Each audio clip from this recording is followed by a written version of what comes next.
odbora za delo, družino, socialne zadeve in invalide ter odbora za notranje zadeve, javno upravo in lokalno samoupravo v zvezi s problematiko zlorabe socialnih transferjev na podlagi fiktivno prijavljenega prebivališča.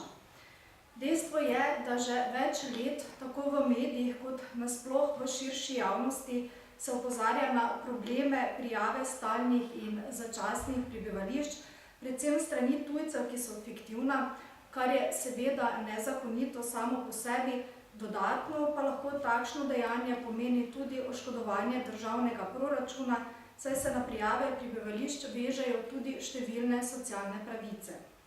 Eden od odmevnejših primerov v zadnjem času je bil primer iz Šentilja, ker je bilo na naslovu ene stanovanjske hiše prijavljenih kar 547 oseb, lastnika pa sta vsaki osebi za prijavo računala 100 evrov. Ob spremembi zakonodaje pred 2 letoma je bilo rečeno, da se bodo takšne anomalije sistemsko odpravile, a je iz prakse žal razvidno, da problemi ostajajo. Iz posredovanih podatkov vlade za dne 9.5.2019 kot odgovor na pisno poslansko vprašanje je bilo namreč razvidno, da se je število delovnih dovoljenj za stalno prebivanje tujcev v dobrem letu povečalo za 52%, da je v primerjavi z lanskim letom v prvih 3 mesecih letošnjega leta prišlo kar do 58% povišanja izdanih dovoljenj za začasno in stalno prebivanje tujcev, pri čemer po oceni približno teh tujcev, 1/3 teh tujcev sploh ne prebiva več na ozemlju Republike Slovenije, torej gredo na delo v tujino, vendar pa pri nas kljub vsemu koristijo pravice do socialnih transferjev in pravico do zdravstvenega zavarovanja. Po približno letu ali 2 se tem osebam na prijavljenem naslovu pridružijo tudi njihovi svojci na podlagi pravice do združitve družine, ki pa so tako upravičeni tudi do številnih socialnih transferjev, kot je denarna socialna pomoč, pa otroški dodatki, brezplačni vrtci, štipendije in drugo. Tako so se zneski prejetih socialnih transferjev tujcem in njihovim družinam v zadnjih 4 letih izrazito povišali, in sicer na nekaterih območjih Centra za socialno delo tudi za več kot 50%, največ pa na območju Centra za socialno delo Spodnje Podravje, in sicer kar za dobrih 67%. Dejstvo je, da navedene številke izkazujejo trend povišanja tujih prosilcev za socialne transferje. In to dejstvo nam daje jasen signal, da je ob takšni rasti upravičencev mogoče v prihodnosti pričakovati tudi večje število poskusov zlorab fiktivnih prebivališč strani tujcev, in sicer tudi z namenom pridobitve pravice do socialnih transferjev. Glede na to, da očitno pri nas na tem področju še vedno ostaja sistemski problem, je bilo v okviru redne majske seje v Državnem zboru tako ministrici za delo, družino, socialne zadeve in enake možnosti, kakor tudi ministru za notranje zadeve postavljeno ustno poslansko vprašanje za dodatna pojasnila, kakšne ukrepe in kdaj namerava vlada oziroma pristojni ministrstvi pripraviti, da se takšne zlorabe v praksi ne bodo več dogajale.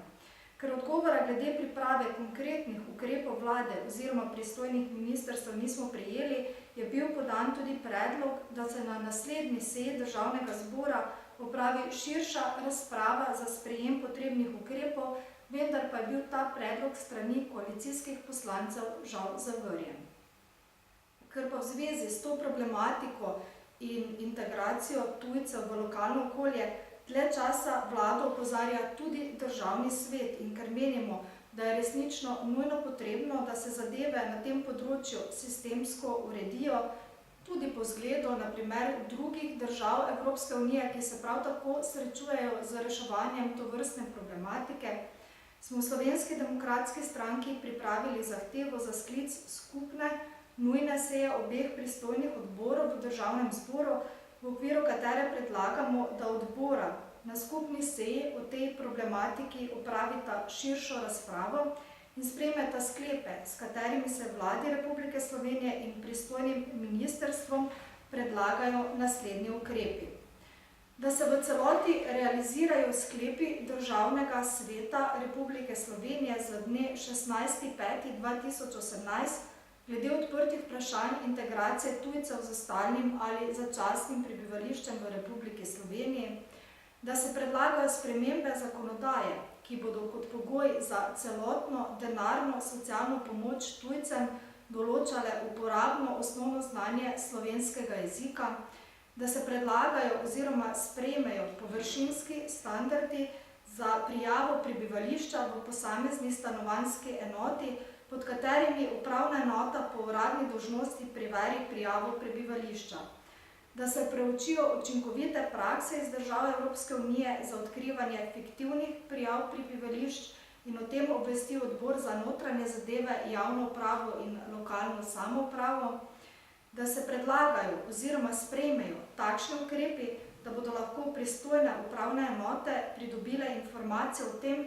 kateri izmed tujcev je prenehal obiskovati osnovnošolsko ali srednješolsko izobraževanje ali ne izpolnjuje šolskih obveznosti,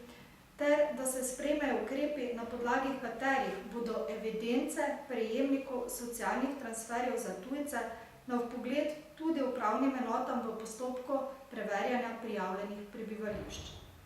In ker v Slovenski demokratski stranki menimo, da bi sprejeti ukrepi, če že ne odpravili, pa te zlorabe v praksi vsaj bistveno zmanjšali, zato upamo, da bosta pristojna odbora predlagane sklepe tudi sprejela.